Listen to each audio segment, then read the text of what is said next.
So here we are, sharing secrets of the soil with me, your host, Regen Ray. Hello, soil lovers. Regen Ray here. Another Secrets of the Soil podcast conversation. I'm super excited for you to meet our guest today, Christo. Welcome to the Secrets of the Soil podcast. How are you doing today? Good, Ray, and thanks again for inviting me. I love anything to do with regenerating the earth itself. Although this is for soil lovers, I'm going to turn the paradigm and thinking on its head. Love it. Let's do it.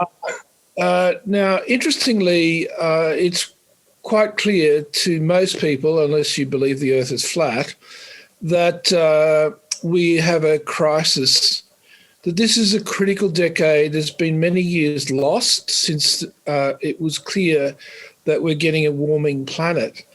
And there's a few things that I really want to address to inspire hope, not to give overwhelm, but really to give a very carefully thought through process that I've been working with for 17 years. Essentially, if you take a plant and you dry it, and you take the dry weight of that plant, in other words, you take out the 70% of water from a crop, 95% of the substance actually came from the atmosphere. Clearly, carbon dioxide, we know, comes from the atmosphere, makes carbohydrates. Nitrogen comes from the atmosphere as well.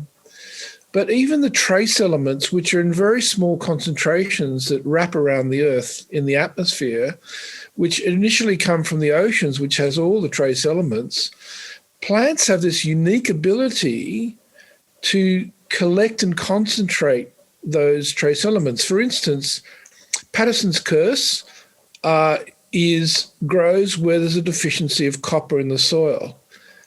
Patterson curse actually concentrates the copper from the atmosphere and provides that missing trace element. So weeds have their role if we learn to listen to what they're trying to tell us about the soil.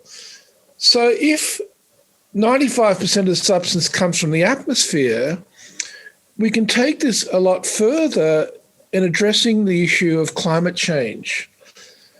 There's a few things I'm going to say which may not make sense because we have a narrative which focuses almost exclusively on carbon dioxide. And that has occurred since Keeling mentioned the Keeling curve, where you get increase in carbon dioxide in the atmosphere and a very strong correlation with rising average global atmospheric temperature. That's undeniable. But the analogy that I use is if you have a pot with water on a stove and you turn up the gas, and in this case, the analogy is the gas is the anthropogenic gases, CO2, methane, nitrous oxide, etc., then we're going to produce more steam. Given that the Earth's surface is 70% water, the ocean bodies, what happens is with the increased temperature generated from the anthropogenic gases, that creates more water vapor, which has a forcing effect. In fact, for every unit of carbon dioxide in the atmosphere, water vapor amplifies that effect fivefold. It's about H2O, not so much CO2. This fixation on CO2 leads us to think that what we need to do is to go to renewables. I have no problem with that. But let's assume at 2050 we reach net carbon zero and we don't produce any more fossil fuels to burn. Whatever that parts per million CO2 peaks at will remain as a legacy for hundreds of years because CO2 is a stable molecule.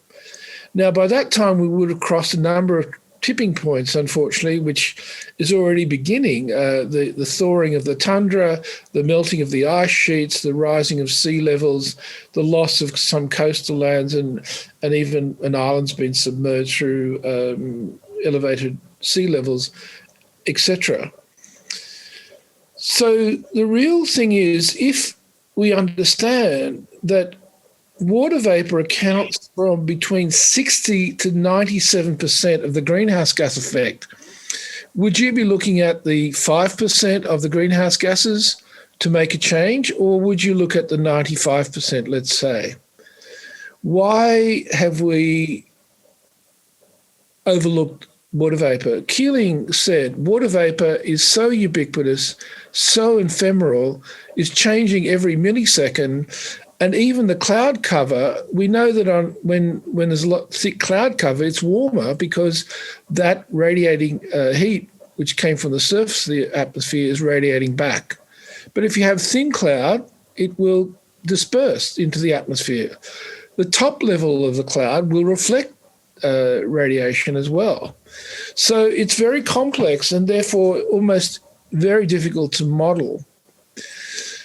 What I believe is the point of agency, which will make a huge difference in our understanding. Before I go into that, Keeling said, look, water vapor is so ubiquitous, it's impossible for mankind to have an impact.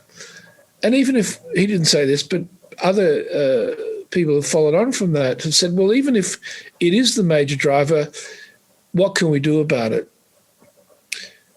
We can do a lot about it through the soil. So I will talk about the soil. But microbes build soil structure. And I liken it to when you have aggregates and microaggregates. The microaggregates are built by bacteria, which make smaller pores, and the fungi make macroaggregates, larger spaces for roots to go through water to percolate through, and for gaseous exchange and nutrient exchange. It's very helpful in our thinking to consider these pore spaces as air sacs like we have in our lungs. So I'm going to come back to that, but I want to start again talking about the greenhouse gases in the atmosphere and what I call farm in the air. We need to reimagine greenhouse gases as resources. What I mean by that is that there's too much of a good thing in the wrong place. And through microbes and plants, we can draw down those greenhouse gases, and through microbial transformations, convert those elements or compounds, CO2, into soil carbon. But we can do that directly, not just through plants. There is particularly melanizing endophytic fungi. There are bacteria, the Acinetobacter frundi, which actually bring down CO2 from the atmosphere directly. Example, when I first heard about this some years ago, was that someone had a ute with compost, and they went to a weighing station, perhaps as a big truck rather than a ute. They went to the weighing station, and it weighed X ton. Then when they got to Sydney, they weighed it again, and the tonnage had increased by a certain percentage in kilograms. What happened is, in that compost was microorganisms, which is fixing carbon dioxide from the atmosphere. So there's a huge potential to draw down CO2, not only through the plant, but directly from the atmosphere from microbes. We have been doing this for a while with regard to nitrogen fixation and inoculating leguminous plants, the seeds, with nitrogen-fixing microbes, and they bring down free harvesting of the nitrogen, making it virtually unnecessary to use nitrogen fertilizers, which is a great saving because nitrogen fertilizers is probably the main culprit for adding to greenhouse gas radiating forcing, meaning warming, in that for every unit of nitrous oxides emitted from the oxidation of nitrogen fertilizers, you get it has 300 times the global warming capacity than CO2. In other words, it heats up the atmosphere 300 times more, but it lasts in the atmosphere for 300 years. So doing away with nitrogen fertilizers not only is it causing dead zones, eutrophication, mass fish kill, etc., and loss of aquatic life, it has a deleterious effect on the atmosphere. Getting off the nitrogen fertilizers is a really important thing. And to incentivize the change of practice, it is possible, and we're working with a team, it's an international collaboration, I won't go into all the details, but essentially we can monitor the reduction of nitrous oxide by changing the fertilizing regime, and that can be accrued as carbon credit equivalents, which is worth 300 times that of ton of carbon sequestered. Now, currently, the value of a carbon credit is $20 per ton per year. If you multiply that by 300 times, that's $6,000 per ton of nitrous oxide not emitted. If that's going to change practice like nothing else will, it certainly is a huge incentive. And nitrogen's free. Yeah. We don't need to put nitrogen in the ground. So we can do the same with methane. We can use methanotropes, which consume methane from the atmosphere, and they're important species which are also available. And we can do that with cows. We can change the feed, seaweed, inoculants like Lactobacillus plantarum. All these things will either compete with the methanogens that produce methane in the gut of the cow, or inhibit it by other means, or just reduce the production in the first place.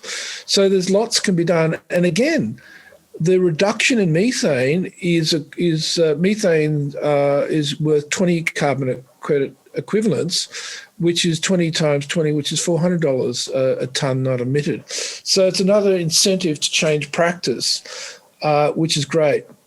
When you've seen that the carbon scheme has taken so long to get off the ground and understood, are you hopeful that these others would follow suit, or do you feel, because I hear that Australia is leading the charge with the carbon, and we feel like it's messy and it's taken decades to get off the ground. Is there hope that the other things that you're talking about will fast track or overtake that? Yeah, well, there is an initiative from the federal government to currently the cost of auditing for carbon is $50,000, which puts most people out of the game. Mm-hmm. It's time-consuming, it's very cumbersome, etc. With far infrared imaging from satellites and minimal soil core sampling, we can calibrate the infrared signature through algorithms to convert the information that's coming from space. Everyone's seen the infrared, cameras for checking temperature to see if someone's got COVID or what. Well, that can be done from satellites, so you can look at surface temperatures. But from the signature, you can also look at carbon, you can look at nitrous oxide, you can look at water, you can look at nitrogen, phosphorus, potassium. There are many metrics you can measure. So we are in the process of establishing a trial, which we have funding for now, investment funding, where we will use technology developed by the French.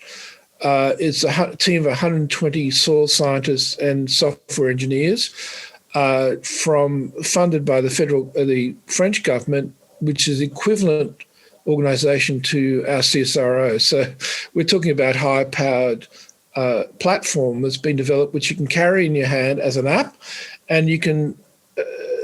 There are many features and functionality of it, including integrating weather forecasts, so you can work out what's the rainfall going to be within a week, and you can titrate your irrigation volumes accordingly. But many things you can measure. So we're setting up a trial to do that, so we can monitor reductions in nitrous oxide, methane, as well as carbon dioxide sequestration. And critically,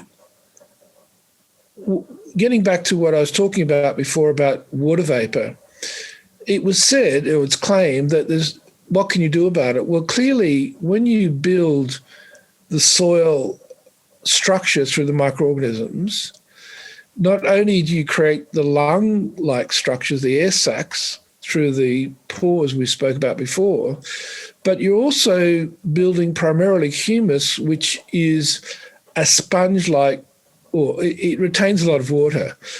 And these are the critical facts. A 1% increase in soil carbon will increase the amount of water that can be held in the soil by 144,000 litres per hectare.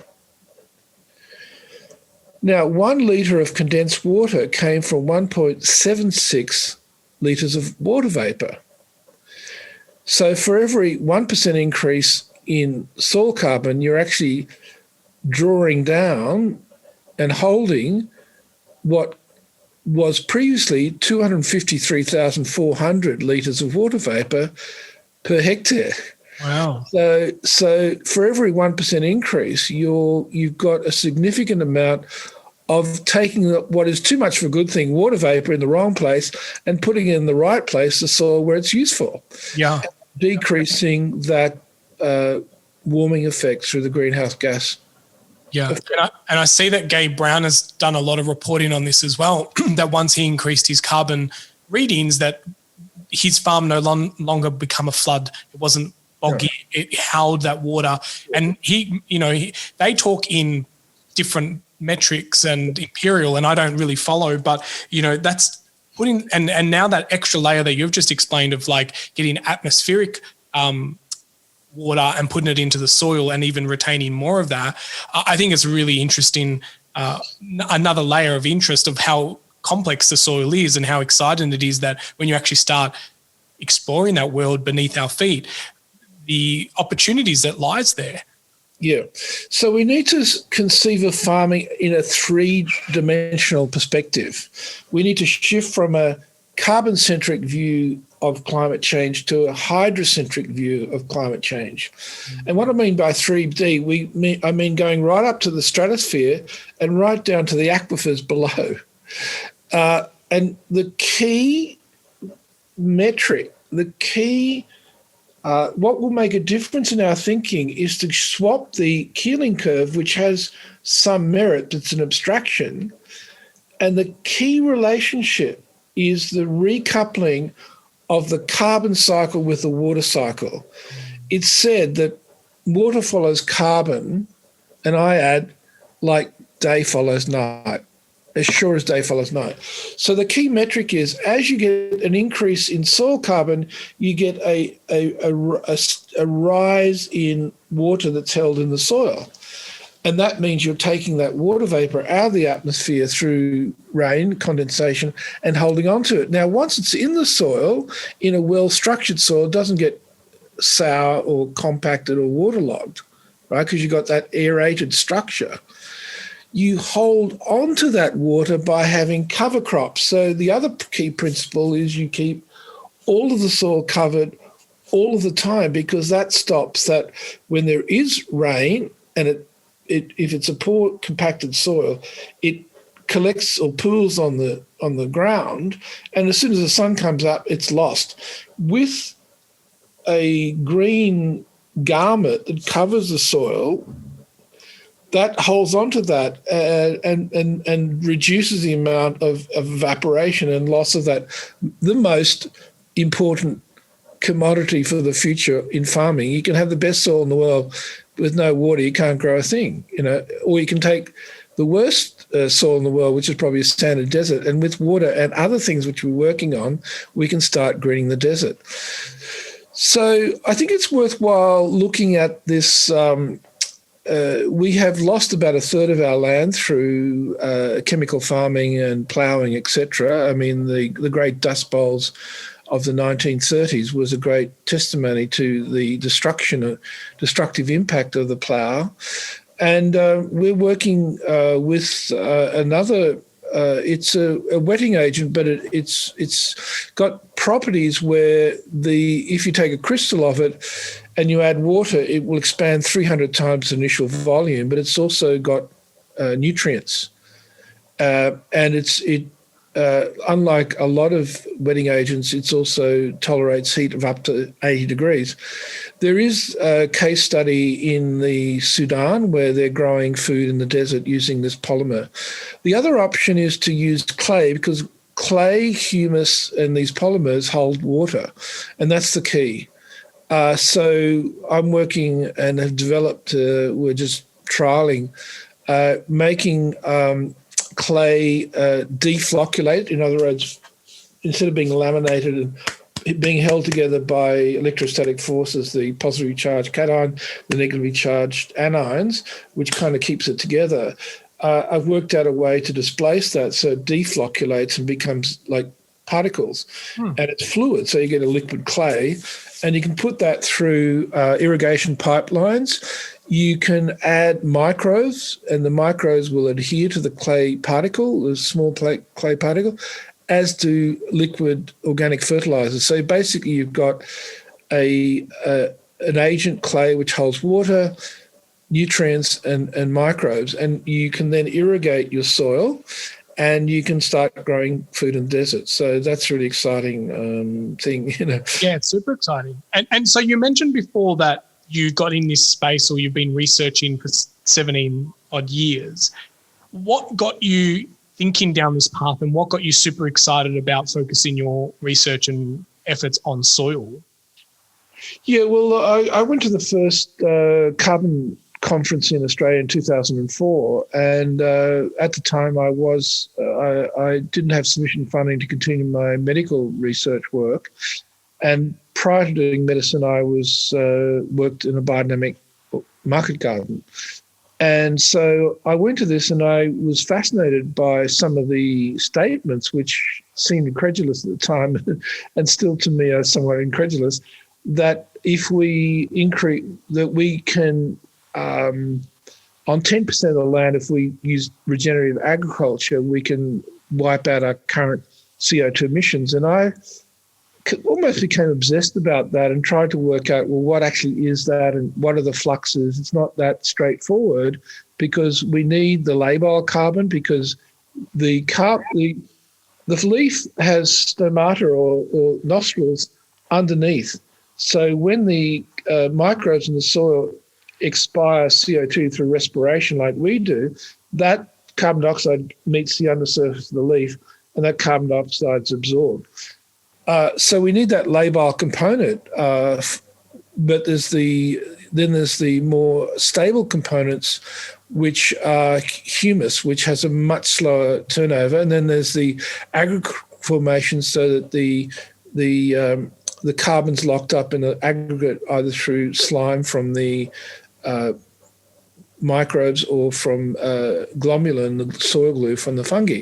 So we're holding on to that carbon and locking it in. And so I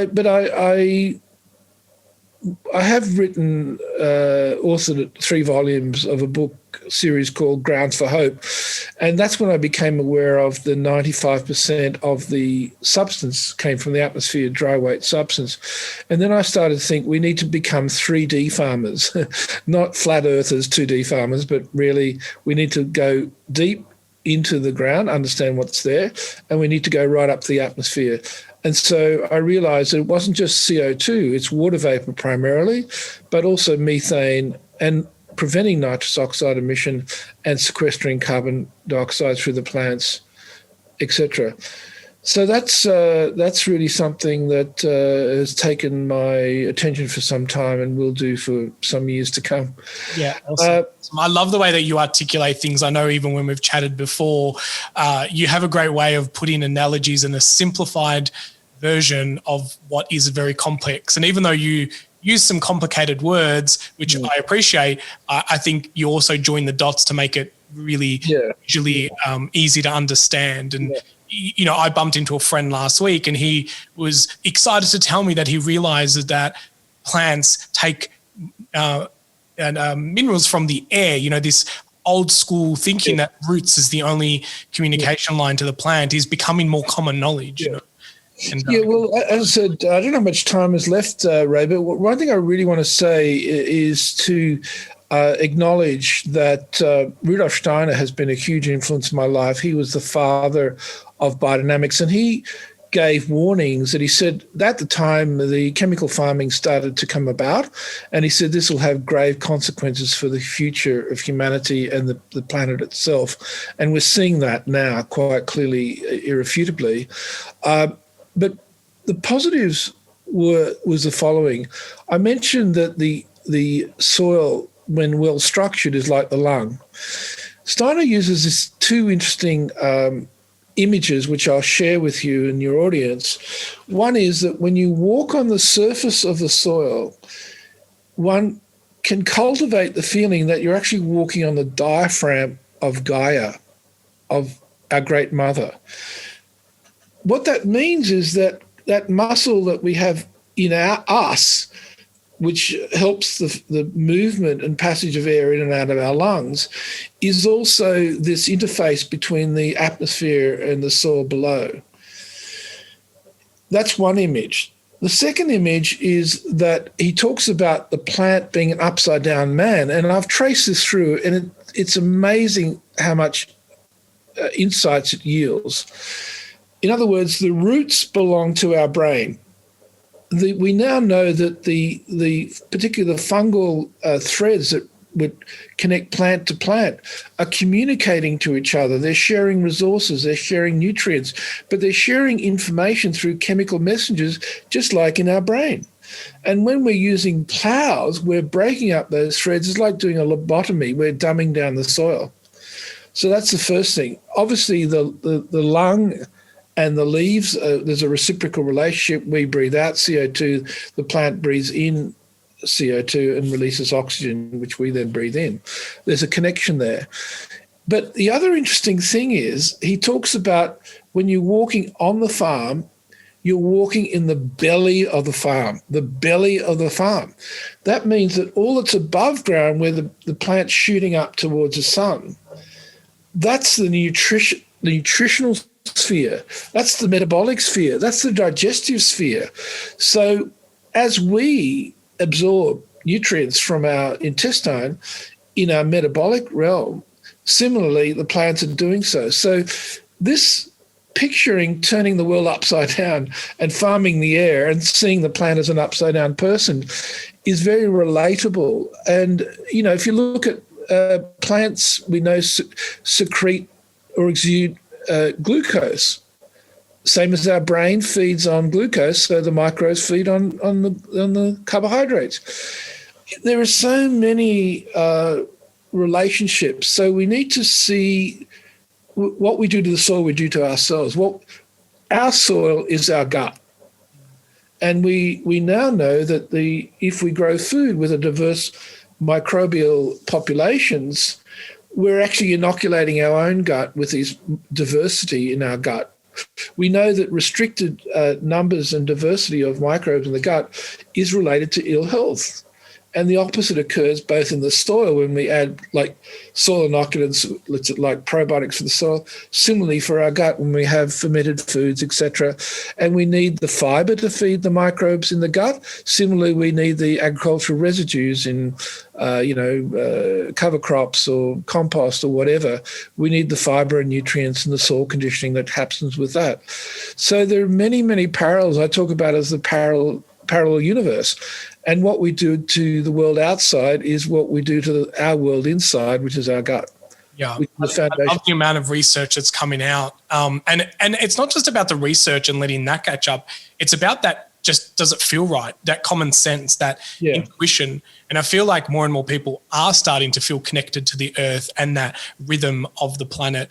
And seeing that by polluting the oceans and the water streams and our soils, it's polluting our mind and our lungs and our gut bacteria as well. Yeah, so how much more time have we got? At least another 10 or 15 minutes. We can. Oh, okay. Well, all good things about soil. Okay, so I have been focused for the last year or so on what I call 15 pathways to draw down greenhouse gases from sky to soil. And just recently, in fact, yesterday, I was in communication with a team that has developed what's called melanizing, as in melanin, which makes the hair go black unless you're going grey, and makes our skin go dark when we go to the sun. That's carbon. Melanizing endophytic, meaning it interdigitates with the roots of the plant. So you've got a direct connection between soil and plant through the roots, through the endophytes. The endophytic intrusion or infiltration. And then you've got the fungi. So the melanizing endophytic fungi are being developed by this company. I spoke to one of their lead researchers. It's a non-for-profit, but also commercial arm. And we're setting up in our carbon sequestration trial, for want of simplicity, it's more than that. We're going to be using the endophytic fungi, and they're now at the stage where they're developing specific species which work best with particular crops. In other words, alfalfa needs a particular variety of the endophytic fungi, canola a different one, et cetera, et cetera.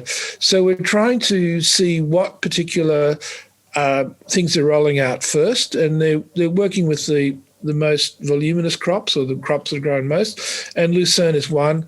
I like lucerne because although it tends to be monoculture, it's high in protein, it's nitrogen fixing, and it has deep roots. So it is a great rotational crop when you lift it out. It's great fodder. It's got lots of nitrogen for feeding.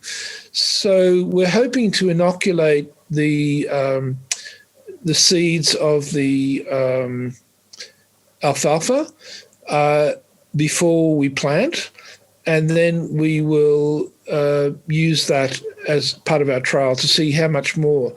The degree to which we increase the carbon is 17% more compared to other endophytic fungi.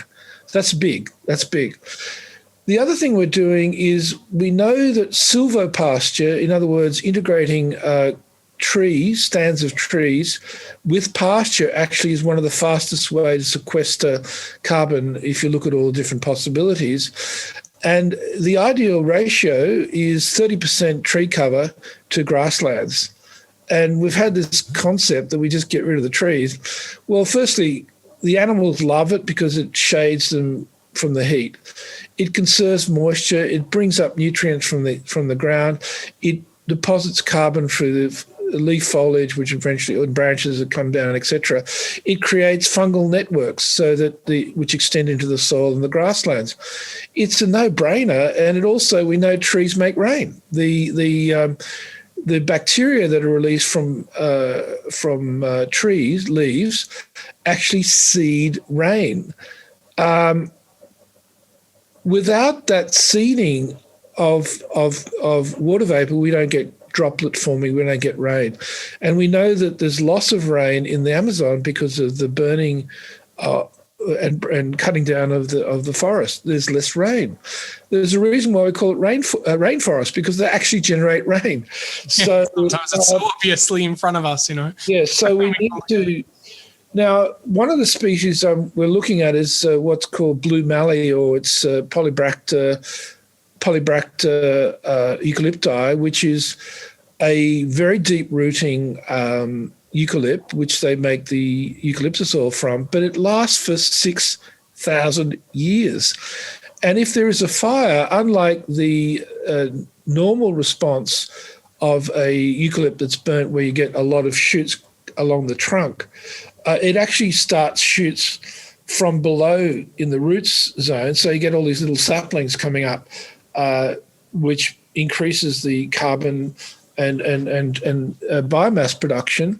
And so we're hoping to inoculate, well, we probably won't do that because they probably haven't got to that stage, but we're definitely going to be planting the blue mallee, and we're also going to use the polymer so that we virtually reduce the tree mortality to zero by inflating the crystals. So when we're growing the seedling, when we take the seedling out ready for transplantation, we inoculate it with microbes, we inflate the crystals with water, and then we put it in the ground, and we can parcel it up with so volcanic ash or something like that. So it's kind of like a little pod, which can then go into the ground, and that means we get up to 40% more root development. Those roots will go deep, searching for water and nutrients, and they've got a ready supply of water and nutrients. So the mortality is virtually zero. We're hoping to reclaim desert or degraded lands using the strategies, and then once you've got those stand of trees weaving through crisscross, then you can start the establishment of pasture and regenerate landscape, and then get all the good things that happen with rotational soil grazing, which we need to do, which is also a very quick way of turning over carbon, but more importantly, water. Yeah. I love that. And it's such a shame that we've labelled farmable land as cleared land, removing all the trees and models and every other model talks about, farmable land, and it's cleared, and it's such a shame. And I love this now movement of agroforestry and syntropic farming, and what you've shared as well with 30% tree cover, bringing back so much wildlife and biodiversity and rain. And it's super exciting. Yeah, one of the things why we have more fire prone is that the fuel load is no longer turned over by animals. Previously, there were animals like bush turkeys, etc., kicking up the soil, getting the microbes onto the branches and the leaves, etc. But also the nitrogen from their manure, that nitrogen feeds the fungi, which ultimately break down the lignins and the more difficult parts of the woody substance, etc. So that actually is a strategy to reduce fire risk, and we've lost that too. And so bringing back the tree belts will create those animal habitats, which will encourage, populations of animals, which will start that whole nutrient cycling, which you just mentioned. Yeah, I love that. One question I really want to ask you, and I ask all our guests, is what does regenerative mean to you? You spoke about it quite a lot today. What does it mean to you personally? Yeah, well, as I said, to give emphasis to what we talked about at the beginning, we need to regenerate the atmosphere.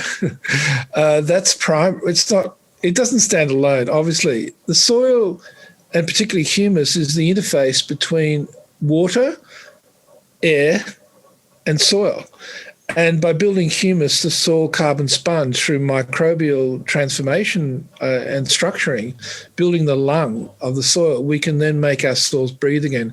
What's happening with our current paradigm, chemical farming with machinery, is where the soils are suffocating. They're on life support and they're given intravenous nutrition, and that's just bad news. I mean, it's very expensive in the long run, and it's very counterproductive on every level, including economic levels. So we need to change the paradigm. We need to regenerate the land, and it's possible working with the forces and the lawfulness of nature. Yeah, I love the fact that you take it one level up to what even I've always thought about, and it's like from the top of the atmosphere all the way to below the soil and everything in between, including us as regenerative humans on the planet. One final question, which is our signature question. If our soils had a voice and you were that voice, what would you tell the humans on the planet? Okay, what I would say, as the soil, I would say cultivate a sense of humus and change the paradigm of the paddock between the ears. Yes, love that. Oh, that keeps coming up, this whole paddock between the ears, and I think it's just golden. So thank you very much for sharing all your wisdom today. You're a bucket of knowledge, and I love chatting with you all the time, and all the emails that you share with us internally, totally appreciative. Hard to read it all, but definitely appreciate it coming in, and you get little gold nuggets here, there, and you read the headline and you see the comments, and really appreciate the work that you're doing and the effort. If people wanted to hang out with you more or learn more or see what you're doing, how can they get in contact with you? Yeah, well, there is a website which was with this consortium of people around the world called Biodiversity, www.biodiver, D-I-V-E-R.city, biodiversity, or email directly growing, Growing, BD, @gmail.com. There are two ways. And if anyone's interested in becoming part of trials, which we want to do more and more to show what I'm talking about can be validated through data and through the consortium of people we have around the world, which also includes not only monitoring, but the monitorization of the sequestration of carbon and the decrease in methane and nitrous oxide, please contact me and we can make those services available to such farmers at low cost. And I mean low cost. All right. Awesome. Well, thank you very much. And soil lovers, there you have it. Another view of what you can be doing to dig deeper into your soils. I appreciate you listening and tuning in to today's episodes. I'm Regen Ray for Farming Secrets. Thanks, Ray.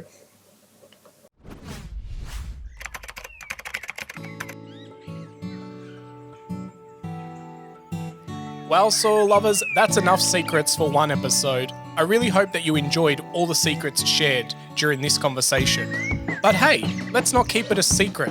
Please share this podcast around and make sure that you like it and leave us a review, because that really helps spread the secrets of the soil. Until next time, remember, get outside, get your hands dirty, and keep digging deeper into your soils.